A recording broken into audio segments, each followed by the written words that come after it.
विदर्भात 17 मे पर्यंत उष्णतेची लाट. अमरावतीत पारा 45.4 अंशावर. 13 उष्माघात रुग्णांची नोंद. विदर्भात पुन्हा एकदा उष्णतेची तीव्र लाट परतली असून अमरावतीसह संपूर्ण विदर्भात तापमान झपाट्याने वाढत आहे.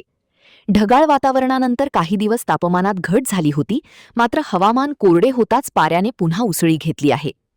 अमरावतीमध्ये काल 45.4 अंश सेल्सिअस तापमानाची नोंद करण्यात आली. दरम्यान हवामान विभागाने 17 मे पर्यंत विदर्भात उष्णतेच्या तीव्र लाटेचा इशारा दिला आहे. अमरावती जिल्ह्यात आतापर्यंत 13 उष्माघाताच्या रुग्णांची नोंद झाली असून नागरिकांनी अत्यावश्यक कामाशिवाय घराबाहेर पडू नये, पुरेसे पाणी प्यावे आणि आरोग्याची काळजी घ्यावी असे आवाहन प्रशासनाने केले आहे.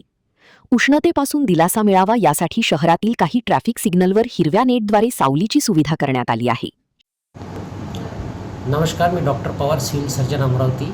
आपल्याकडे एकूण 14 तालुके आणि 14 आता सध्या उष्माघाताचं हे चालू आहे, त्याच्यामुळे ऊन खूप तापत आहे आणि त्यामुळे आपल्याला काळजी घेणे अत्यंत महत्त्वाचे आहे.